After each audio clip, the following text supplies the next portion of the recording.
Friends, welcome to my channel Surya education group. तो आज हम आपके लिए लेकर आए हैं एक नया टॉपिक जो कि केमिस्ट्री का है और क्लास 12th का है।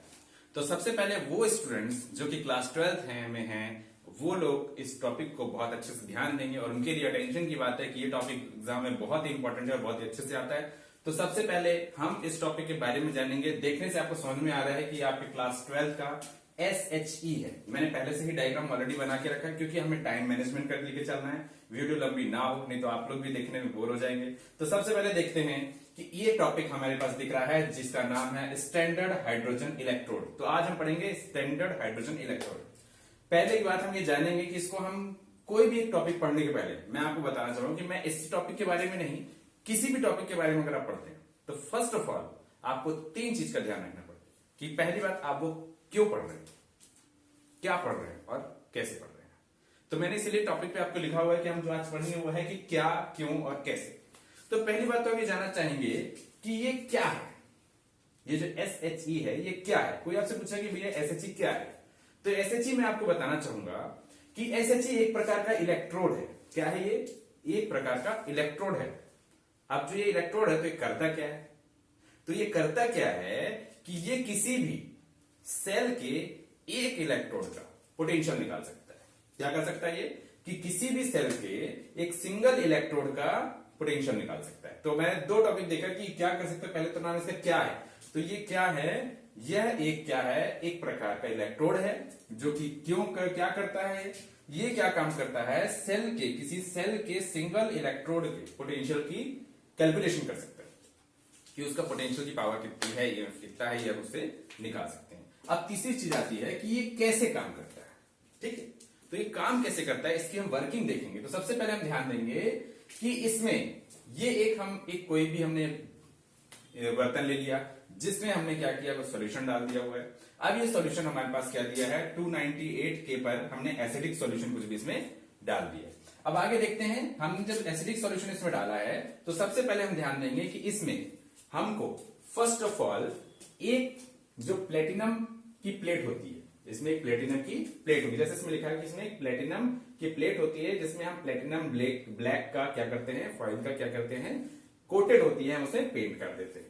अब इसको हम क्या करते हैं, इसको एक प्लेटिनम की ही वायर से, किसकी वायर से, प्लेटिनम की ही वायर से उसको क्या करते हैं, हम कनेक्ट कर देते हैं। और उसको कनेक्ट, जो वायर से कनेक्ट होती है उसके बीच में देखिए हमने ऊपर एक पारा लगाया, पारा बोले तो मरकरी, थोड़ा सा मरकरी इसमें रहता है और उससे कनेक्टेड होकर हम इसको बाहर तक लेके जाते हैं। कहां लेके जाते हैं? बाहर तक ले जाते हैं। इसी वायर से हम क्या करते हैं, किसी और इलेक्ट्रोड को क्या करते हैं, हम कनेक्ट कर सकते हैं। तो सबसे अच्छा ध्यान देना है कि अब जब हम इस वायर को बाहर लेके जाएंगे तो इसमें काम करेगा, पर उसके पहले हमको इसको भी तो उसके कैपेबल बनाना है कि वो काम कैसे करेगा। तो हमने क्या किया, इसमें H2 जो गैस है, H2 प्योर H2 गैस को हम क्या करते हैं, 1 ATM पे हम क्या कर देते हैं, इसको इसमें इंसर्ट करते हैं। जब इसमें प्योर हाइड्रोजन इंसर्ट होती है तो वो क्या काम करती है, इस जैकेट के अंदर आएगा।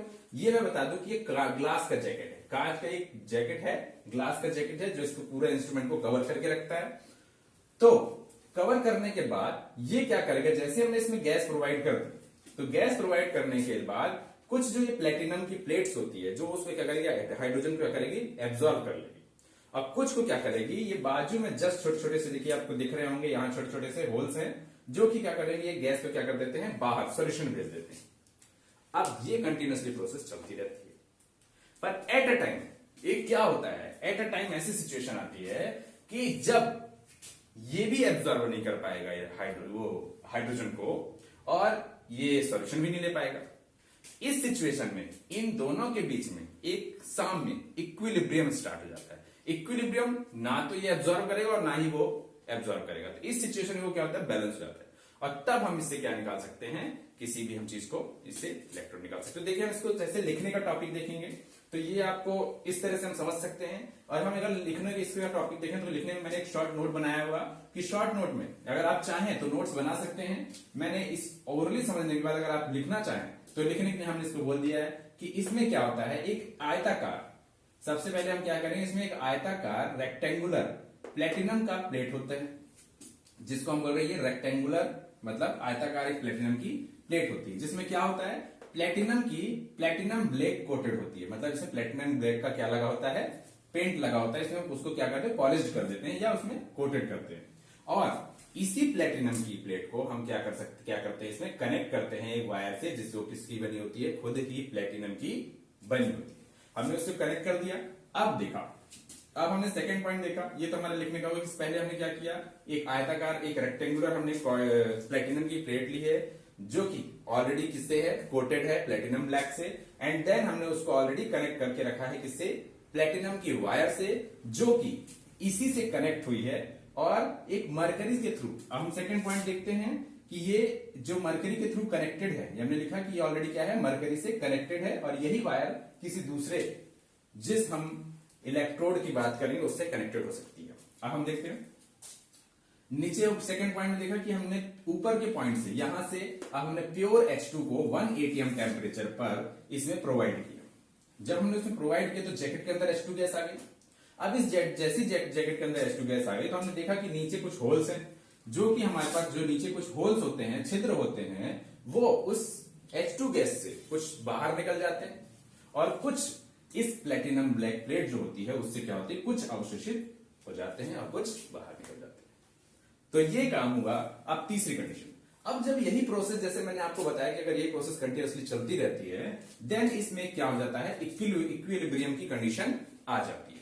जब इक्विलिब्रियम की कंडीशन आ जाती है, तब हमारे पास ये प्रोसेस क्या हो जाती है, बंद हो जाती है, और ये हमारा काम लायक आ जाता है। अब इसमें बोला कि हमारे पास दो काम करता है ये हमारे पास कैथोड जैसा भी वर्क कर सकता है और एनोड जैसा भी वर्क कर सकता है। अब हम इसको मान लीजिए आपने किसी इलेक्ट्रोड में लगाया और वो हमारा कैथोड था, तो ये एज इट इज अपने आप किसके जैसा वर्क करने लगेगा, एनोड जैसा करने लगेगा वर्क। और अगर हमने इसको किसी के साथ कनेक्ट किया और वो एनोड है, तो ये ऑलरेडी किसके जैसा काम करने लगेगा, कैथोड जैसा वर्क करने लगेगा। तो इसकी दोनों रिएक्शन इसमें हो सकती हैं। ये क्या कर सकता है, SH अगर हमारे पास एनोड जैसा वर्क करेगा तो H2 गैस को आयंस में कन्वर्ट कर देगा और इलेक्ट्रॉन रिलीज कर देगा, और अगर यही SH कैथोड की जैसे वर्क करेगा, देन ये क्या करेगा, दो हाइड्रोजन में से इलेक्ट्रॉन लेके क्या बनाएगा, हाइड्रोजन गैस बनाएगा। तो इस टॉपिक को पढ़ें, और बहुत अच्छा, बहुत ही इंपॉर्टेंट टॉपिक है ये। आपको इसमें कोई भी अगर डाउट हो तो आप इसको और अच्छे से 2-3 बार वीडियोस को देखेंगे तो आपको अच्छे से क्लियर हो जाएगा। मैंने इसको डायग्राम भी बहुत अच्छे से शो किया है, और आपके पास जो नोट्स है जो आप बनाएंगे, वो इस नोट्स को पढ़ के अगर आप देखेंगे तो बहुत अच्छे से आप खुद से सेल्फ नोट्स बना सकते हैं। आपको बुक्स, कोई भी गाइड, कोई कुछ नोट्स की जरूरत नहीं है। आप इस वीडियो को समझें और इसमें जो टॉपिक्स हैं आप ओवरली इस चीज को समझ ले, तो आपके लिए जो एग्जाम में लिखने का तरीका बहुत अच्छा रहेगा।